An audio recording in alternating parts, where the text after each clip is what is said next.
안녕하십니까. 세상을 거주는 남자 이상훈입니다. 오늘은 보수적인 칩 시장에서 우리의 인식을 깨는 일이 벌어질 때 일어나는 일들에 대해서 말씀드리겠습니다. 이 반도체 제조의 최첨단 분야는 뭐니 해도 파운드리입니다.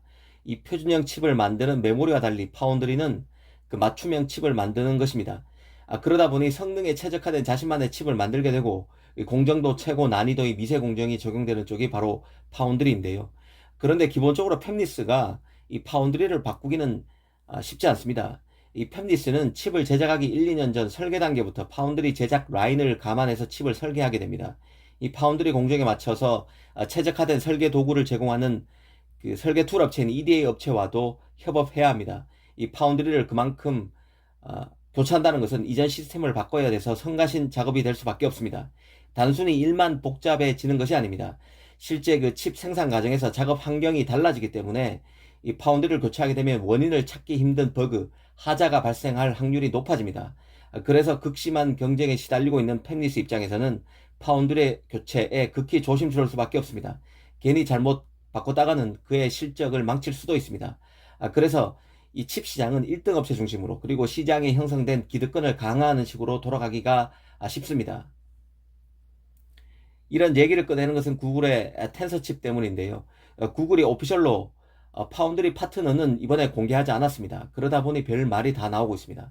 애초 구글 텐서 칩은 삼성이 5나노로 수주했다는 게 정설처럼 굳어 있는 상황이었는데도 니케이가 최근 마치 TSMC도 일부 물량을 가져간 것처럼 묘사하면서 이 공동 수주인 양 기사가 쏟아지고 있습니다.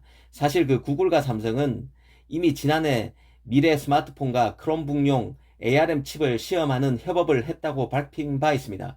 이게 바로 이번에 구글 픽셀폰 텐서 칩이라고 다들 예측하는 것인데요.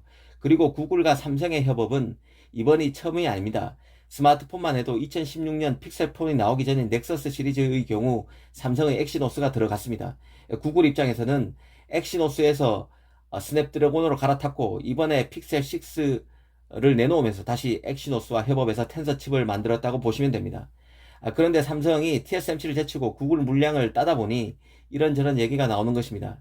2등이 1등을 제치는 일반적인 그 인식을 거스르는 일이 발생하다 보니 TSMC가 삼성과 공동 수주한 것이라는 등, 또 TSMC 5나노 라인에 빈자리가 없어서 삼성이 어부지리를 얻었다는 등 하는 얘기가 나오는 것입니다. 일전에도 말씀드렸지만 구글 픽셀4는 시장 영향력이 거의 없습니다. 그럼에도 주목하는 것은 구글이 하드웨어 영향력을 강화하기 위한 첫 작품이라는 데 있습니다. 특히 구글은 안드로이드 OS 업체입니다. 자신의 운영체제에 직접 스마트폰의 두뇌인 AP를 설계하게 되면 장점을 극대화할 수 있습니다. 당장 삼성 갤럭시 폰 등 그 다른 안드로이드 폰보다 안드로이드 업데이트를 비롯해서 픽셀폰에만 특화된 기능을 추가할 수 있어서 메리트가 커집니다. 더구나 크롬북의 프로세서 개발 등으로 협업을 더 넓힐 수도 있기 때문에 이번 파운드리 파트너에 관심을 갖는 것입니다. 사실 그 삼성 파운드리는 항식을 했는데요. 이 퀄컴의 중저가 칩을 만들던 삼성이 최고의 고사양 칩 시리즈라는 스냅드래곤 8 시리즈를 수주하자 TSMC 등이 삼성의 수율을 문제 삼았습니다. 대표적인 사례가 바로 스냅드래곤 875 삼성 수주였는데요. 이 삼성의 퀄컴 물량을 빼앗기자 이 삼성 수율에 실망한 퀄컴이 다시 TSMC로 물량을 옮긴다는 등의 황당한 얘기가 많았습니다.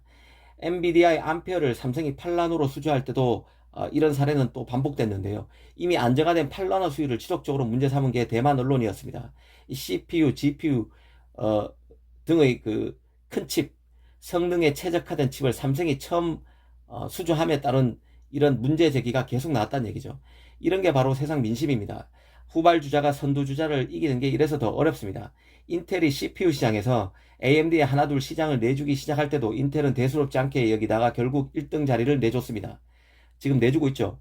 하지만 한편으로 인텔은 저력이 있다고 여겨지기에 최근에 그 보기에 따라서는 황당한 2024년 2나노 칩 양산을 인텔이 밝혔음에도 그래도 한번 믿어주면서 인텔 상황을 지켜보는 것입니다. 역으로 그 팹리스 시장에서 지금 선전 중인 미디어텍 그리고 스마트폰 시장에서 부쩍 세를 키우고 있는 샤오미 등도 삼성이 느끼는 이런 답답함이 있을 수 있다는 생각도 듭니다. 이 보수적인 칩 시장의 생리를 잘 알 필요가 있습니다. 감사합니다.